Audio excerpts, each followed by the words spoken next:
Hello everyone, my name is Akash Kumar. Welcome back to my YouTube channel. आज हम chapter number 5 के arithmetic progression के आगे के 3 क्वेश्चन करते हैं और वन बाय वन क्वेश्चनों को समझेंगे और उससे रिलेटेड जो क्वेश्चन से रिलेटेड जो भी कॉन्सेप्ट होंगे वो मैं आपको अच्छे से समझाऊंगा। ठीक है, तो फर्स्ट क्वेश्चन स्टार्ट करते हैं। चलो, फर्स्ट क्वेश्चन आपसे क्या कहता है, the next term of the AP. ये एपी की आपको 3 टर्म दे रखी है, वो कह रहा है इससे अगली टर्म बताओ आप क्या होगी। ठीक है, वो कह रहा था next term of the AP, इस एपी की आपको नेक्स्ट टर्म बतानी है। इसका मतलब first, second, third, fourth term बतानी है आपको इस एपी की कि फोर्थ टर्म क्या होगी। ठीक है, तो सबसे पहले एपी क्या दे रखी है आपके पास, √7 है, फिर √28 है, फिर कितना है 63 एंड सो ऑन। तो कह रहा है इन 3 टर्म के बाद जो नेक्स्ट टर्म आएगी वो बताओ आपको क्या होगा। ठीक है, तो सबसे पहले ए क्या है हमारे पास, √7, और डी क्या होता है, कॉमन डिफरेंस। कॉमन डिफरेंस क्या होता है, सेकंड वाली टर्म में से फर्स्ट टर्म घटा देंगे। ठीक है, या इसमें से इसे घटा दो या इसमें से इसे घटाएंगे। इसका मतलब कोई भी एपी की कोई भी 2 कॉन्सेक्यूटिव टर्म्स के बीच का जो डिफरेंस होता है वो आपका कॉमन डिफरेंस कहलाता है। ठीक है, इट मींस √28 में से अगर √7 अगर मैं सब्ट्रैक्ट करता हूं तो मैं कॉमन डिफरेंस तक पहुंच जाऊंगा। ठीक है, तो √28 को मैं कैसे लिख सकता हूं, 2 × 2 × 7 लिख सकता हूं।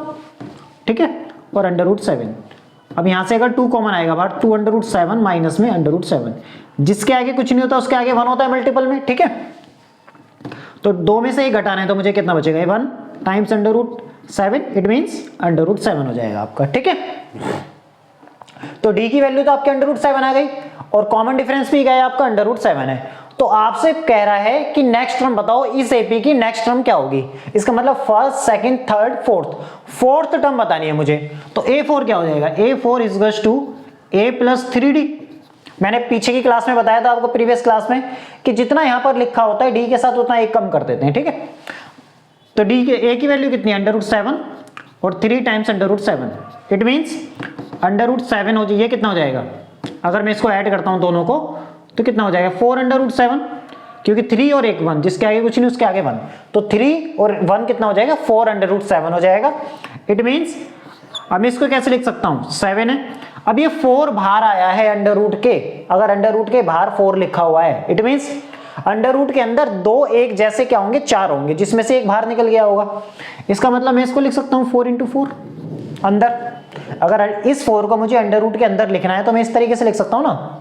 अब इसको मुझे बाहर लिखना है तो मैं बाहर लिख सकता हूं 4 खाली, क्योंकि जो 2 1 जैसे होते हैं उसमें से एक चीज बाहर निकल जाती है। ठीक है, अब इन सब की मल्टीप्लाई कर दो तो कितना हो जाएगा, 7 4 जो 4 4 जा 16 और 16 7 जा कितना हो जाएगा, 112 हो जाएगा। इट मींस ऑप्शन नंबर कौन सा आपका करेक्ट हो जाएगा, ऑप्शन नंबर डी आपका क्या हो जाएगा, करेक्ट हो जाएगा। उम्मीद करता हूं ये पूरा का पूरा क्वेश्चन आपको अच्छे से समझ में आया होगा। बस क्वेश्चन समझना बहुत ज्यादा जरूरी है हमारे लिए। ठीक है, क्वेश्चन आपसे क्या कह रहा है, the next term of the AP this √7, √28, √63, इसके बाद वाली टर्म क्या होगी वो बतानी है आपको। ठीक है, तो आपके पास first term, second term, third term, fourth term बतानी है आपको। इसका मतलब A4 बताना है, और A4 को आप किस तरीके से लिख सकते हैं, इस तरीके से। तो एपी हमारे पास, एपी की first term, second term, fourth term दे रखी है। अब जो एपी की जो फर्स्ट टर्म होती है वो आपका क्या कहलाता है, ए कहलाता है। और कॉमन डिफरेंस क्या होता है, कोई भी 2 कॉन्सेक्यूटिव टर्म्स के बीच का अगर आप डिफरेंस निकाल लें तो आप कहां पे पहुंच जाते हैं, कॉमन डिफरेंस पे पहुंच जाते हैं। ठीक है, तो इट मींस कॉमन डिफरेंस को डी से रिप्रेजेंट करते हैं। तो √28 के अंदर से अगर मैं √7 सब्ट्रैक्ट करता हूं तो इसको मैं कैसे लिख सकता हूं, इस तरीके से। अब ये 2 यहां पे देखो 2 1 जैसा बन गया, 2 × 2, अब अंडर रूट के बाहर ले जाना है तो मुझे 2 आएगा खाली, तो 2 √7 माइनस 1 टाइम्स √h, क्योंकि जिस √7 के आगे जिसके आगे कुछ नहीं होता उसके आगे 1 होता है, क्योंकि every number is a multiple of 1। ठीक, तो इसको मैंने इस तरीके से लिखा है। तो 2 में से 1 जाएगा तो कितना बचेगा, 1 √7, और 1 × √7 कितना हो जाएगा, √7। इसका मतलब फर्स्ट टर्म भी आपके पास √7 है और कॉमन डिफरेंस भी √7 है, तो उसकी हेल्प से मैं A4 फोर्थ टर्म निकाल सकता हूं। तो A की वैल्यू रखी, D की वैल्यू लिखी, तो यहाँ पे क्या हो जाएगा, मेरा √112 मेरा आंसर हो जाएगा। उम्मीद करता हूँ ये पूरा का पूरा क्वेश्चन आपको अच्छे से समझ में आया होगा। ठीक है, नाउ नेक्स्ट क्वेश्चन की तरफ मूव करते हैं। नेक्स्ट क्वेश्चन आपसे क्या कहता है, if an AP have 8 as a first term. वो कह रहा है किसी एपी की 8 जो है वो फर्स्ट टर्म है, and -5 as the common difference, और -5 जो दे रखा है वो उसका कॉमन डिफरेंस दे रखा है। किसी एपी के बारे में बात कर रहा है, कोई भी एपी है, उस एपी की फर्स्ट टर्म क्या दे रखी है 8, और -5 क्या है, कॉमन डिफरेंस है, and it's first 3 terms of the AP. जिस एपी के बारे में अगर यहां पे वो बात कर रहा है, उस एपी की पहली 3 टर्म उसने दे दी है। इसका मतलब इस एपी की पहली 3 टर्म क्या हो जाएंगी, 8 दे रखी है, ए दे रखी है, आपको बी दे रखी है। क्वेश्चन कह रहा है if an AP have 8 as the first term, किसी एपी के पास, यदि एपी के पास 8 जो है वो फर्स्ट टर्म के तौर पर है और -5 जो है वो कॉमन डिफरेंस के तौर पर है, तो वो कह रहा है उसी एपी की पहली 3 टर्म क्या दे रखी है आपको, 8ab दे रखा है, ठीक है, 8ab दे रखा है। तो then a plus B is equal to, तो a प्लस बी बोल रहा है आपसे कि a प्लस बी किसके बराबर होगा। इसका मतलब पहली 3 टर्म के अंदर जब a और b की वैल्यू जो निकलेगी उसको आपको ऐड करके बताना है कि वो किसके बराबर होगा, ठीक है। उम्मीद करता हूं पूरा का पूरा क्वेश्चन आपको अच्छे से समझ में आया होगा। एक बार मैं दोबारा रिपीट कर रहा हूं। क्वेश्चन आपसे कह रहा है किसी एपी के अंदर 8 जो है वो फर्स्ट टर्म है और -5 जो है वो कॉमन डिफरेंस है। इसका मतलब a की वैल्यू आपको 8 दे रखी है और d की वैल्यू दे रखी है आपको -5 एंड इट्स फर्स्ट 3 टर्म्स, और उस एपी की पहली 3 टर्म क्या दे रखी है, 8ab दे रखा है आपको। तो आपसे कह रहा है a प्लस बी की वैल्यू बताएं, ठीक है। तो देखो ये फर्स्ट टर्म है और ये सेकंड टर्म है। सेकंड टर्म इसका मतलब a2 है, ये फर्स्ट टर्म है। फर्स्ट टर्म क्या होती है, a1, और a1 किसके बराबर होता है, a के बराबर होता है। अब ये सेकंड टर्म है, सेकंड टर्म मतलब a2, और a2 को मैं कैसे लिख सकता हूं, a2 को मैं इस तरीके से लिख सकता हूं a प्लस डी, ठीक है। जितना यहां होता है उसके साथ d, उसके साथ d के साथ क्या होगा, एक कम होगा। जितना यहां पर है d के साथ एक कम हो जाएगा यहां पर, ठीक है। तो 1 हो जाएगा और 1 की मल्टीप्लाई d से करूंगा, d ही आएगा। a की वैल्यू आपके पास कितनी है, 8 -5 हो जाएगा और ये कितना आ जाएगा, 3 आ जाएगा। इसका मतलब ये क्या हो गया, आपका सेकंड टर्म निकली, और सेकंड टर्म क्या हो गया, ये आपकी निकल गई है a की वैल्यू, ठीक है। अब ये क्या है, थर्ड टर्म है। थर्ड टर्म को आप कैसे लिख सकते हैं, थर्ड टर्म को लिख सकते हैं 3 a प्लस 2d, ठीक। अब a प्लस 2d, a की वैल्यू कितनी है 8 प्लस में 2 इंटू डी की वैल्यू -5, तो 8 - 10 विच इज इक्वल्स टू -2।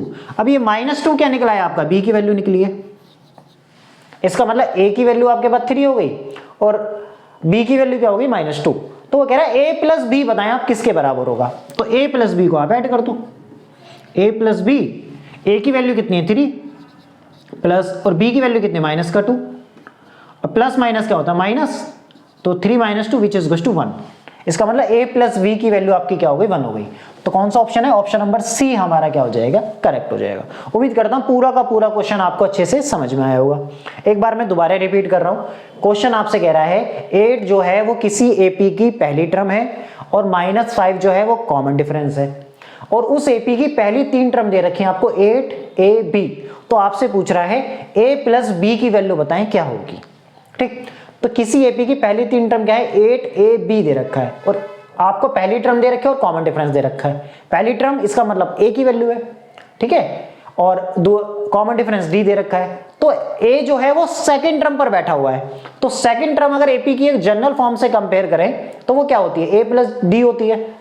तो a की वैल्यू क्या है, d, और b की वैल्यू a की वैल्यू 8 है और d की वैल्यू कितनी है, -5। यहां वैल्यू पुट कर देंगे तो ये जो 3 आया है आपका, ये 3 आया है आपकी a की वैल्यू, ठीक है। और a3 क्या हो जाएगा, a3 पर क्या बैठा हुआ है, b। तो जो a3 में निकालूंगा वही b की वैल्यू को रिप्रेजेंट करेगा। इसका मतलब a प्लस 2d लिख सकता हूं। a और d की वैल्यू रखी यहां पर, तो क्या हो जाएगा -2।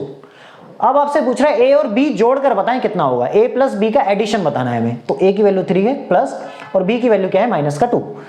3 plus minus -2, 3 - 2 which is equals to 1, और दिस इज आवर आंसर, ठीक है। यही हमें निकालना था, ठीक है। नाउ नेक्स्ट क्वेश्चन की तरफ चलते हैं, चलो। नेक्स्ट क्वेश्चन आपसे क्या कहता है, which term of the AP will be 130 more than its 31st term, ठीक है। वो कह रहा है एपी की कौन सी टर्म, ठीक है, एपी की कौन सी टर्म इसकी 31वीं टर्म से, उसी एपी की 31वीं टर्म से 130 ज्यादा है। क्वेश्चन क्या बोल रहा है, एपी की कौन सी टर्म 31वीं टर्म से 130 ज्यादा है वो बताना है। इसका मतलब हमें n की वैल्यू बतानी है यहां पर, ठीक है। हमसे यहां पे क्या पूछ रहा है, n की वैल्यू पूछ रहा है। वो कह रहा है विच टर्म, कौन सी टर्म, ठीक है। तो यहां पर हमें क्या निकालना है, n की वैल्यू निकालनी है। मेरे वर्डिंग पे ध्यान देना है आपको। क्वेश्चन कह रहा है विच टर्म, इसका मतलब कौन से नंबर पे वो पर्सन बैठा उसको उठा के लाओ। ठीक है, जैसे एक लाइन में 10 स्टूडेंट खड़े हुए, तो मैंने बोल दिया 9th नंबर पे जो बैठा है उसको उठा के लाओ, ठीक है। या 9th नंबर पे मैंने 1 से लेकर 10 तक सबके नाम अलॉट कर दिए हैं मैंने, और मैंने बोला है आशीष जो है, सपोज वो 8 नंबर पे बैठा हुआ है, तो मैं कहूंगा आशीष को उठा के लेके आओ। इसका मतलब 8th नंबर पे जो पर्सन है मुझे उसे उठाना पड़ेगा, क्योंकि 8th नंबर पे आशीष बैठा हुआ है, ठीक है। तो उसी तरीके से समझना है इस क्वेश्चन को भी। वो आपसे कह रहा है which term of the AP, इस एपी की कौन सी टर्म 31st टर्म से 130 ज्यादा है, 130 ज्यादा है, वो बताना है हमें, ठीक है। तो सबसे पहले आपको एपी लिखना है। एपी है क्या? एपी आपको दे रखा है 5, 15, 25 एंड सो ऑन, ठीक है। तो यहां पे ए की वैल्यू हो जाएगी आपकी 5 और डी की वैल्यू हो जाएगी 15 minus 5 which is equal to 10। D क्या होता है? Common difference. सेकंड टर्म में से फर्स्ट टर्म घटा दिया, या इसमें से घटा दो, जब भी 10 आएगा कॉमन डिफरेंस एपी का हमेशा सेम होगा, ठीक है। अब क्वेश्चन क्या कह रहा है? अकॉर्डिंग टू क्वेश्चन आपसे बोल रहा है यहां पर which term of the AP. अब अब ये तो पता नहीं कौन से टर्म के बारे में बात कर रहा है, हम मान के चलते हैं सपोज वो nth टर्म के बारे में बात कर रहा है, तो इसका मैं मान लिया let nth term of the AP 130 more than its 31st term. उस एपी की 31वीं टर्म से 130 ज्यादा है, वो कौन सी टर्म है वो निकालनी है हमें। हमने मान लिया सपोज वो nth टर्म है, क्योंकि मुझे कोई भी आइडिया नहीं किस टर्म के बारे में बात कर रहा है। जब हमें कोई भी आइडिया ना हो किस टर्म के बारे में बात हो रही है, तो हम उसको अजम्पशन में nth टर्म मान के चलेंगे। तो इट मींस nth टर्म क्या होती है? an होता है। और ये क्या कह रहा है? 31वीं टर्म से, इसका मतलब A31 31वीं टर्म से 130 ज्यादा है, 130 ऐड कर देंगे। अगर वो बोलते 130 कम है तो 130 को सब्ट्रैक्ट कर देते, 130 को सब्ट्रैक्ट कर देते। क्वेश्चन बोल रहा है कि इसकी 31st टर्म से 130 ज्यादा है इसकी जो nth टर्म है, तो वो हमें निकालना है। nth टर्म मैंने मानी है अपनी तरफ से, वो कह रहा है कौन सी टर्म है जो इस एपी की 31वीं टर्म से 130 ज्यादा है, वो बताना है। तो ये रिप्रेजेंटेशन हो गई हमारी, जो पूरी लाइन बोल रहा है क्वेश्चन की, उसको इस इक्वेशन ने रिप्रेजेंट कर दिया है। अब an को मैं कैसे लिख सकता हूं? a plus n-1 times D, और A31 को कैसे लिख सकता हूं? a प्लस 30d प्लस में 130। a की वैल्यू कितनी है? 5 प्लस n-1, और d की वैल्यू कितनी है आपकी? 10। a की वैल्यू कितनी है? 5 और d की वैल्यू आपको दे रखी है 10 प्लस में 130। तो कितना हो जाएगा? 5 और ये हो जाएगा 10n माइनस का 10 which is goes to 5 plus में 30 इंटू 10 को करेंगे तो 300 प्लस में 130। सबको ऐड करेंगे तो कितना हो जाएगा? 435 हो जाएगा, और यहां हो जाएगा 10n माइनस का 5।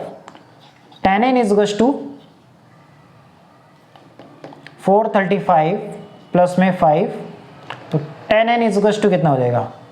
440।